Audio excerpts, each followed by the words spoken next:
All right, hey again, everyone. Craig Galbraith, the voice of the channel here. I've got a question for you today. What makes a good leader? There might be a number of ways to answer. For instance, how does someone handle a crisis? How do they inspire their teams? Today, we're going to dive into a new model for leadership, explore how you can apply it to your business, and drill down on how it's applicable for those of you in the indirect sales channel as well. The channel is something my guest today is very familiar with, having spent much of his career not only in channel, but contact centers and the CX space, including in his current role with Zoom. Talking about Brandon Knight. Brandon, thanks for being here today. Greg, thanks for having me, man. I'm excited to be a part of this and have this conversation with you. I'm as well. We're going to get into what you call today the Freed model for leadership.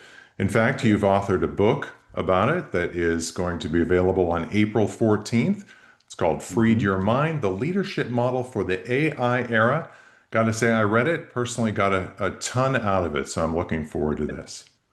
So Awesome. Awesome. let's get into the definition of the Freed model. It's an acronym. You're going to get into that a little bit, and then tell us why now is the right time for you to write this book. Yeah, the acronym is about how the leadership model teaches leaders to make financially responsible, emotionally intelligent, data-driven decisions. So that's really what we want leaders to learn. And the now actually goes back to the tagline where it talks about the leadership model for the AI era.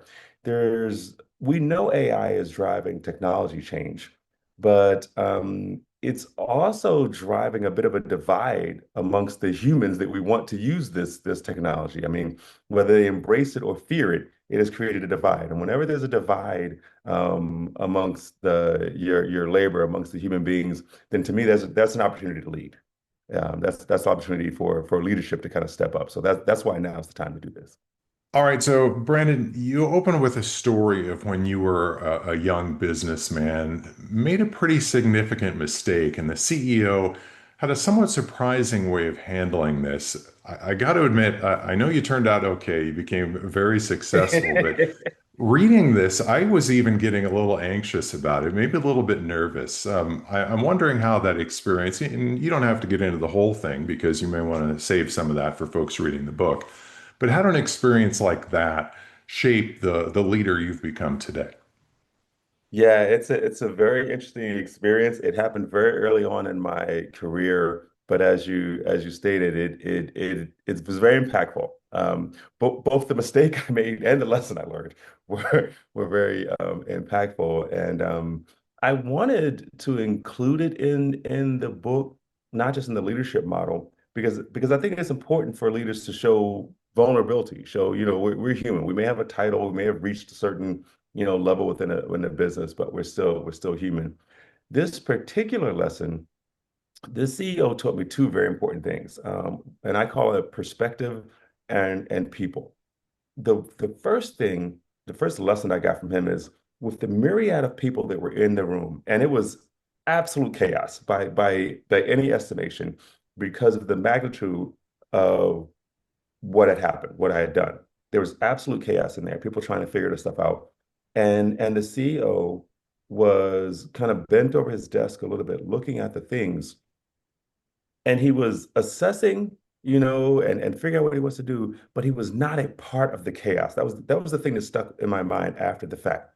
And when it came time when he wanted to make a decision, he started speaking very calmly. He gave direction to everyone and every significant leader in the room that needed to go and carry out the resolution for the mistake that I created. He never added to the chaos. He didn't add to the stress. He didn't add to the drama. He didn't add to the pressure. And I think that's one of the main reasons why I was able to get to stand in the room, during that situation. And the second thing was people. This was a significant mistake that caused a financial impact on the business. Um, but he dealt with it in a way that showed that he understood that I was a human being, I was a person, everyone else in the room, and even when he gave direction, he did it in such a way that he acknowledged we're humans. We're fallible creatures, by nature, And when it happens, we own it, we take accountability for it, and we respond. So that was a couple things I got from him. That aspect of being above the fray, or kind of, being the calming um voice or persona in the middle of chaos was very important. Yeah, I think a lot of leaders probably wouldn't have handled that way, but as it turns out, it worked out well for you, and I'm sure for the business as well. Yeah. So, Brandon, the subtitle we mentioned of the book is The Leadership Model for the AI Era. You talk about the importance of having realistic conversations about how AI will be used in a business. So, with that said, how is AI impacting the evolution of leadership? Yeah. Well, I think you have to look at one of the aspects I think about is when you're leading people. I mean, processes and things that happen in a business are different. That's bad management. Leadership comes from you wanting to guide, develop, and promote people. So if you think, well, the person may come to work or show up for an interaction with me on an even keel. Let's assume they had an okay day at home and they come to work on an even keel. That's maybe how things have been in the past. And when you want to talk development or encourage them, you're starting from a bar that's level. So, whatever you introduce into that interaction is where they're going to be. AI has changed that because the onslaught of AI in business has created a polarizing divide. You have people in the technology space that love it, embrace it, they're excited about it. There's all kinds of posts about it, there's blogs about it, there's new technology coming out every day, it seems like. New companies even coming out every day.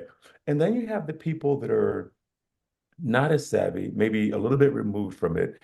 All they hear about is the downsizing of jobs. They hear about how people are being phased out. They hear about, these autonomous beings are taking over roles that humans used to do. And there's an incredible amount of fear. So now I have these employees that are not starting from a level playing field. I have employees that are really high, flying, excited about AI, embracing it, and I have employees that are concerned for their jobs, their livelihood. They're very placed in the world. So as a leader, I have to be aware of where my people are when I want to interact with them. Where are they when I want to talk to them? Even if what I want to talk to them about is, or not even, especially if I want to talk about the impact on their job. And I think too often we see these conversations and grandiose announcements about the upside of AI and how wonderful it is without addressing the impact it's going to have on that person. And quite frankly, until you address that, the person's not listening anyway, because they see your lips moving. It's like Charlie Brown parenting. They see your lips moving, but what they hear is like wah wah wah wah wah, because they're focused on themselves. Yeah, I've seen that myself. Absolutely. Um, in the book, Brendan, you when we discussed the mistake earlier, again, that made me nervous. I think there was another one later in the book that made me nervous too. But Yeah. you discussed those not only that you have made, but some that you have seen. And some of these are pretty prevalent, right, in the indirect sales channel, where you've spent, as I mentioned, a significant portion of your career. Wonder if you could maybe identify a couple of those and explain why young leaders, especially, need to sort of kick those habits to the curb before they become a habit. Yeah, before they become really bad habits. I think there's a thing in the indirect sales channel. We have this whole culture of wine and dine, boondoggle. We're the sales team. We're generating revenue, so we splurge. We do whatever we need to do. It's entertainment, and the bigger the better. You can look through your LinkedIn feed and you won't get three post in before you see somebody who took somebody out somewhere, did a game and or went golfing or all these things. And I understand there's an element to the industry, where business is conducted that way. But I also believe that there's an element of our leadership model called financial responsibility.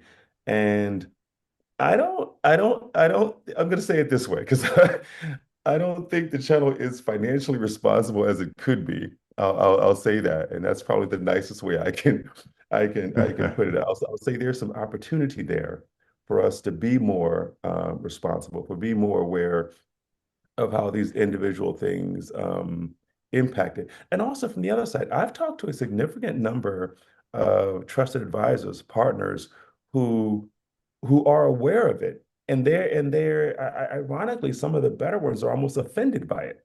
You know, that you think that you can buy a relationship with them or buy business from them by this boondoggling atmosphere.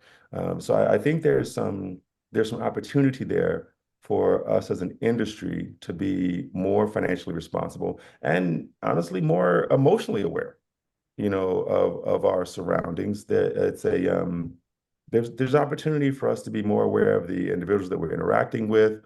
In our industry, there's a lot of social activity. There's a lot of alcohol that flows. There's a lot of happy hour type activities, and those things are just prone to create an environment where you have to be more intentional, in my opinion. Yeah, I think that's certainly been, at least in the time that I've been in the channel, particularly the last couple of years, it seems like that's one of the more hotly debated things is the golf outing and the parties versus maybe something that could be a little more valuable, for sure. Yeah. One thing, Brandon, in the book that struck me as really important, you say the number one goal of a leader should not only be to help individual members of your team be successful, but also to be inspired by that yourself. There has to be sort of a bit of an unselfish motivation there. 100%. 100%. To me, in order to really excel, like be the best possible leader you can be, you have to be somewhat inspired by the success of others. Your leadership should come from, ideally, it would come from a place of pure development, where your job, your role is to pour into these individuals that have been assigned to you or that you recruited, however you were placed in this role, and their development. I was told something many, many years ago that I think frightened some young leaders. And I had a very tenured, seasoned individual told me that if I wanted to be a successful leader, I should immediately work on replacing myself, when I get the role. And that sounds, and then initially it's like, well, what do you mean? Because we're selfish human beings, right? So if I'm replacing myself, what Right. am I doing? That's the first indication in that statement. But as I developed and as I matured, I understand what the individual was trying to teach me, albeit before I was ready to learn it. Um, but the importance of developing people into where they want to go is a very rewarding thing. And if you honestly, if you're driven by that, then your relationship and the success of the business can go well beyond the numbers, the metrics, the KPIs, and all those things, because the people they'll see what you're doing and they'll respond. They'll respond accordingly. Yeah, that really leads into this idea of emotional intelligence. We covered the financial responsibility, right? The FR portion of Freed. You lay out some of the traits for heightening your emotional intelligence as a leader in this book. Maybe talk about some of those a little bit and describe why the channel in particular should take those to heart. Yeah, this is a very interesting one because as recently as last week, I was talking to someone, about the model, and a well-respected, business person, mature in age, said to me, said, I don't think you should have included that part. It's like I was always taught to keep emotion out of business. It's kind of like religion, politics, and sex. Emotion. You don't have that. It can cause you to make um, poor decisions or whatever, or to be too attached, as he put it, to the people. So I realize this is going to be an interesting or maybe even a challenging subject for some people. But I first want to say that emotional intelligence isn't about being emotional. That's I think that's a misnomer that's out there. Emotional intelligence talks about being, self-awareness, self-management, social awareness, and relationship management. And if you think about the channel, the entire concept of the channel is we're building relationships. So managing those relationships effectively means an understanding of yourself and an understanding of the people you're trying to relate with. we talk about some of the things that make you better at that, which is knowing and managing your own emotions, being an empathetic listener, incorporating feedback. One of the cool lines that I repeat from our chief sales and growth officer early on in my career at Zoom, he used to always say in our team meetings, and he would always say feedback is a gift. And so I embrace that, and I think it makes you a better leader when you understand that feedback is a gift, regardless of what it is. You can take it and use it and incorporate it and make yourself better. And handling conflict constructively. Uh, that's probably a good one for the channel as well.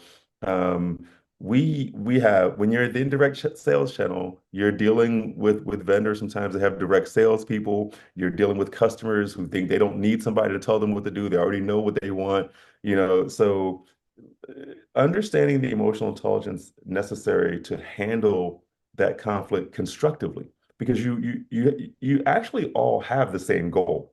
You just have different mindsets about how you're going to get there. And in full transparency, some vendors have better programs. People will say that have better programs than others, but it's still your ability to interact with the channel manager or the direct sales rep, the account executive, that will help you get to your ultimate goal.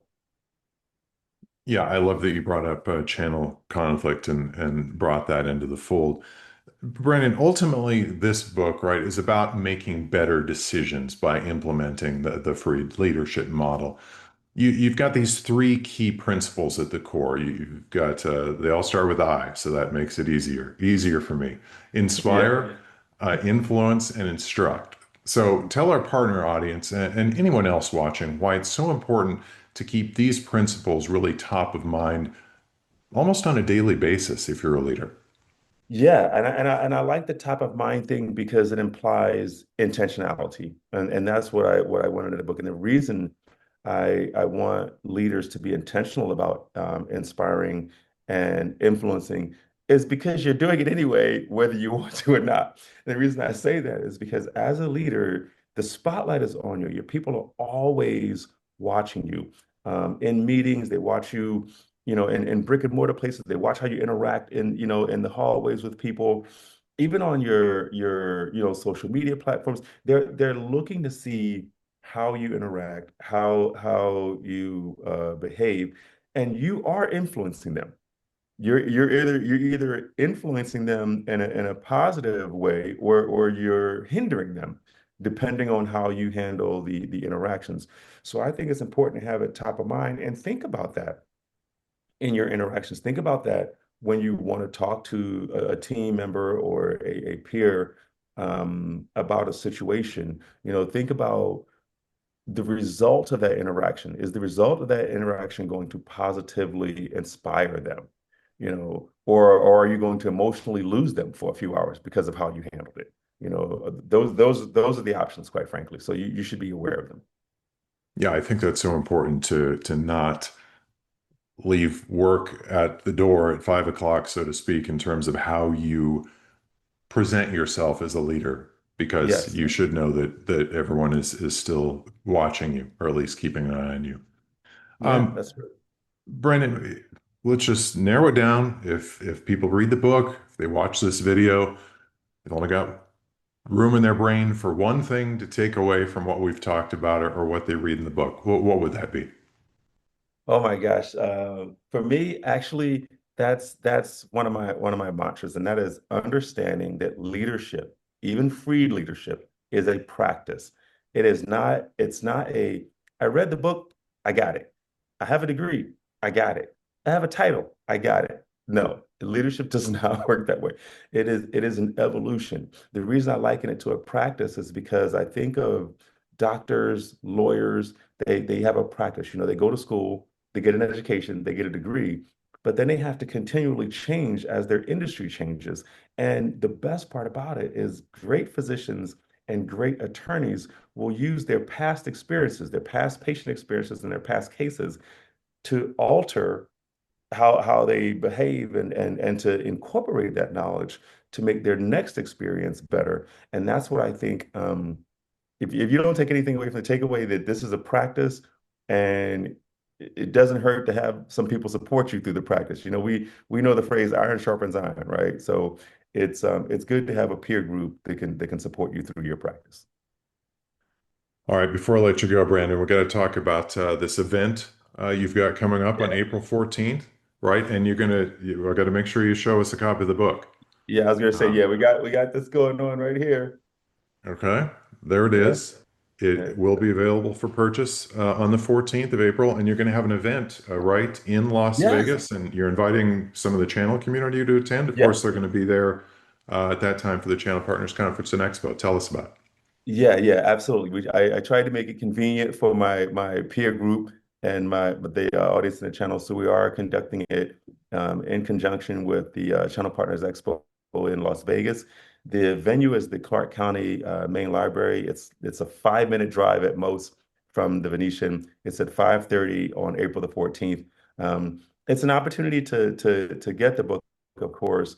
But what's interesting about this specific event is there's going to be a reading. I'm gonna do about a 3-minute reading from it, and also Gary Nice. Sorrentino, who wrote the foreword for the book, is going to be there, and he's going to talk about why he felt it was important to be a part of this as well. So it's a little intimate opportunity for partners to get up close and personal, and we're also going to have QA. So and anyone that knows QA with Gary is always fun. So. That'll be a great opportunity. This is exciting, Brandon. I'm happy for you and having this freed model out there that I think a lot of people are really going to be able to take advantage of. So if you're watching, be sure to get out there for the event if you're in town for Channel Partners on the 14th of April and go out and buy Brandon's book. It's well worth it. Brandon, thanks for joining me. Craig, thank you so much, man. I appreciate your presence in the channel, and I'm glad we had this opportunity to connect. Thank you.